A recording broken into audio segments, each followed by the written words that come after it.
तालिबान अपनी अबूरी हुकूमत का उन्होंने ऐलान किया। इसमें कम से कम 5-6 अफराद ऐसे हैं जो या तो वांटेड हैं या ग्वांतानामो बे में रह के आए हैं।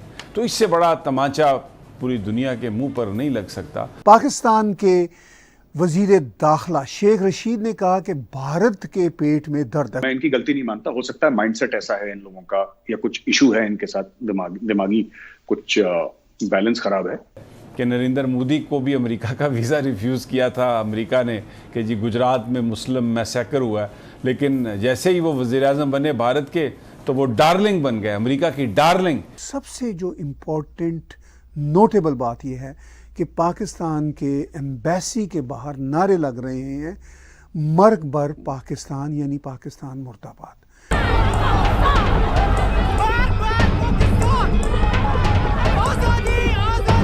क्योंकि लोग सड़कों पे सिर्फ इसलिए नहीं आ रहे क्योंकि उनको तालिबान से आजादी चाहिए। वो कह रहे हैं साहब घर में खाना नहीं है, खाना लाओ। पाकिस्तान तो खाना देगा नहीं। सराजुद्दीन हकानी बड़े ज़बरदस्त आदमी है, हकानी नेटवर्क से हैं, तालिबान का हिस्सा है, ताकतवर आदमी है, पाकिस्तान के साथ बड़ी मोहब्बत का रिश्ता है उनका। ये कहते हैं कि पाकिस्तानियों के लिए एक वर्ड बोलते हैं सर हिंदी में, उसका तर्जुमा है सर गिद्ध। सर परवेज मुशर्रफ की किताब है ऑन रिकॉर्ड, उसने तो पाकिस्तानी बेच रखे हैं सर। 4000 पाकिस्तानियों को, कबाब वाले को, फल वाले को, कारपेट वाले को, दुकान वाले को बेच दिया था अमेरिकन को झूठ बोल के कि अलकायदा का है।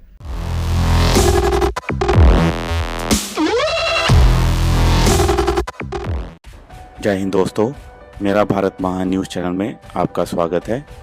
जैसे कि आपको पता ही है कि तालिबान ने अपनी गवर्नमेंट बना ली है और पंजशीर में उनका कब्ज़ा हो गया है, ऐसा तालिबान का कहना है। और पाकिस्तानी मीडिया ऐसे उछल रहा है जैसे कि भारत की हार हुई है। जब अफ़गान गवर्नमेंट हारती है तो भी पाकिस्तानी मीडिया ऐसे खुशियाँ मना रहा होता है कि जैसे अफ़गान गवर्नमेंट नहीं बल्कि भारत की हार हुई है। आज के वीडियो में हम देखेंगे कि ताहिर गोरा साहब और रिटायर्ड मेजर गौरव आर्य जी ने क्या कहा और पाकिस्तानी मीडिया कितना खुशियां मना रहा है कि उनकी बनाई हुई सरकार ही तालिबान की सरकार बनी है। वीडियो अगर अच्छा लगे तो लाइक शेयर करें, चैनल को सब्सक्राइब कीजिए और बेल नोटिफिकेशन के बटन को भी ज़रूर दबाइए और आप अपनी राय भी कमेंट कर हमें बताइए। आइए शुरू करते हैं आज का ये वीडियो। जय हिंद, जय भारत। अफगानिस्तान में तालिबान ने बिल-आखिर अबूरी हुकूमत का ऐलान कर दिया और इस वक्त सिचुएशन ये है कि अफगानिस्तान में प्रोटेस्ट भी हो रहे हैं, जो बड़ी मुश्किल बात है तालिबान की रजीम में। मगर तालिबान दुनिया को ये भी इम्प्रेशन देना चाहते हैं कि हम किसी न किसी हद तक प्रोटेस्ट को कबूल करेंगे। लेकिन जो सबसे अहम वाक़या हुआ पिछले हफ्ते, वो पाकिस्तान के ISI के चीफ जनरल फैज़ हमीद का दौरा काबुल था। और उस दौरा काबुल के दौरान जब वो एक होटल में देखे गए तो वहाँ पर BBC के चैनल न्यूज़ 4 के साथ बातचीत उनको करनी पड़ी और वो बड़ी ही फ़नी बातचीत थी। वो कभी इधर देख रहे थे, कभी उधर देख रहे थे। शेख रशीद ने कहा कि भारत के पेट में दर्द है, ये उनके शब्द हैं, कोट अनकोट। आप पाकिस्तान के इंटीरियर मिनिस्टर की इस स्टेटमेंट को और उस सिचुएशन को कैसे देखते हैं? तार साहब, ये शेख रशीद जो कह रहे हैं ना कि भारत के पेट में दर्द है, एक तो गैर संजीदा किस्म का आदमी है। मुझे लगता है कि अगर पाकिस्तान की सेवा करना चाहे, पाकिस्तान की खिदमत करना चाहे शेख रशीद, तो थोड़ा कम बोलें सर। ये बोलते हैं पाकिस्तान फंस जाता है, फिर इन्हीं को प्रॉब्लम होती है।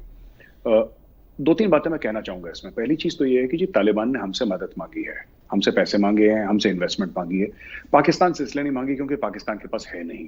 अच्छा, एक और बड़ी इंटरेस्टिंग चीज बताऊं सर, पाकिस्तान ने क्या करा है। पाकिस्तानी मीडिया ने ये पता नहीं, शायद ये सोचते भी ऐसे ही होंगे, मतलब मैं इनकी गलती नहीं मानता, हो सकता है माइंडसेट ऐसा है इन लोगों का या कुछ इशू है इनके साथ, दिमागी कुछ बैलेंस खराब है। जब तालिबान काबुल पे काबिज हो गया तो पाकिस्तानियों ने बोला, ऐसे जश्न मनाया जैसे कि उनकी खुद की जीत हो गई है, जैसे उनकी फतेह हो गई, राइट। अब पंजशीर के अंदर अगर तालिबान घुस गए तो वो ऐसे बोल रहे हैं जैसे कि भारत की हार हो गई। इसमें भारत कहां से आ गया? भारत कहां से आ गया? हम ऐसा भी नहीं करते कि हमारा जो चीफ ऑफ रॉय वहां पे जाके नमाजें पढ़े इनके साथ। We don't do all that nonsense. ये सब ये नॉनसेंस मैं उस तरीके से नहीं कह रहा किसी के मजहबी मामले में, पर ये जबरदस्ती करा है इसलिए मैं नॉनसेंस कह रहा हूं उसको। जनरल फैज को क्या जरूरत है वहां पे और अपनी फोटो साइड से खिंचवा के अगर आईएसआई का चीफ चाहे कि कोई फोटो ना खींचे, कोई फोटो नहीं खींच सकता। ये फोटो खींची गई थी, इसलिए मैं नॉनसेंस कह रहा हूं। वो जो नमाज वाली फोटो है ना, बड़ी फेमस, ये खींची गई थी और एंड टाइम पे उसको रिलीज करा गया था। Pakistani army, you very well know, they are soldiers of fortune sir. वो तो मर्सनरीज हैं, उनको चाइना पैसा दे देगा, उनको थोड़ा सा ये कर देगा तो वो अपनी फौजें घुसा देंगे पैसे के लिए। पहले भी घुसाते हैं सर। परवेज मुशर्रफ की किताब है ऑन रिकॉर्ड, उसने तो पाकिस्तानी बेच रखे हैं सर। 4000 पाकिस्तानियों को, कबाब वाले को, फल वाले को, कारपेट वाले को, दुकान वाले को बेच दिया था अमेरिकन को, झूठ बोल के कि अलकायदा का है। तो 1000, 2000, $10,000 उसकी जेब में डाल लिए। तो ये सब करते आए हैं सर ये लोग।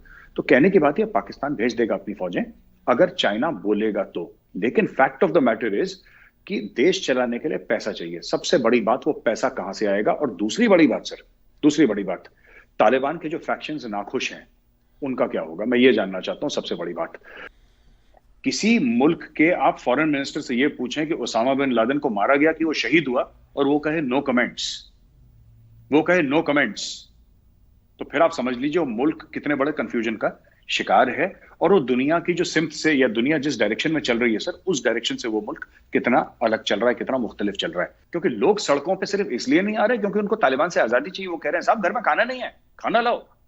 पाकिस्तान तो खाना देगा नहीं। सबसे जो इम्पोर्टेंट नोटेबल बात यह है कि पाकिस्तान के एम्बेसी के बाहर नारे लग रहे हैं, मर्ग बर पाकिस्तान, यानी पाकिस्तान मुर्दाबाद।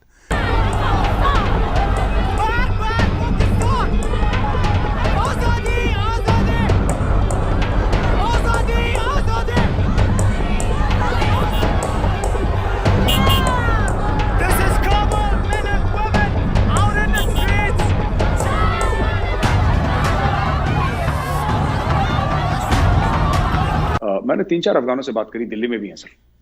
ये कहते हैं कि पाकिस्तानियों के लिए एक वर्ड बोलते हैं सर हिंदी में, उसका तर्जुमा है सर गिद्ध। तो लोग कहते हैं पाकिस्तान गिद्ध है। वो पाकिस्तान जो है वो मौका देखता रहता है कब कमजोर पे मैं अटैक करूं। अफगानिस्तान में पाएगा क्या, ए सेंस ऑफ कंट्रोल कि एक मुल्क के ऊपर आईएसआई का, कर लो कंट्रोल, कर लो कंट्रोल, तुम्हें जो करना है कर लो। मैं तो ये कहता हूं, और चाइना को भी लाओ, लेट चाइना ऑल्सो कम, फिर ये बाकी ग्रुप्स एक्टिव होंगे सर। और इनको जो ये लगता है ना कि किसी तरीके से करके ये या तो इनको कश्मीर ले जाएंगे, तो शी वाज सेइंग दैट हमें इंशाल्लाह कश्मीर फतेह करके देंगे। सब जो इनके दिमाग में ये वही कुबलाई खान और इन सब के वो गौरी गजनवी के घोड़े दौड़ते रहते हैं ना 24 घंटे चरस पी के। तालिबान अपनी अबूरी हुकूमत का उन्होंने ऐलान किया, और मैं ये लिस्ट देख रहा था, इसमें कम से कम 5-6 अफराद ऐसे हैं जो या तो वांटेड हैं या ग्वांतानामो बे में रह के आए हैं। तो इससे बड़ा तमाचा पूरी दुनिया के मुंह पर नहीं लग सकता।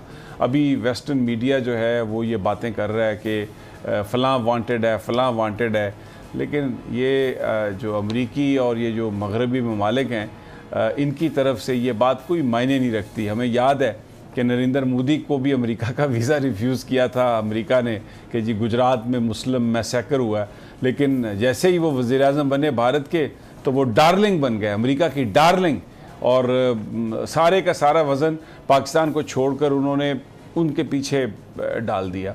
तो अब तालिबान के ये जो सारे, अब वज़ीर दाखिला ख़ास तौर पर सराजुद्दीन हक्कानी बड़े ज़बरदस्त आदमी हैं, हक्कानी नेटवर्क से हैं, तालिबान का हिस्सा हैं, ताकतवर आदमी हैं, पाकिस्तान के साथ बड़ी मोहब्बत का रिश्ता है उनका, और अब वो वज़ीर दाखिला हैं।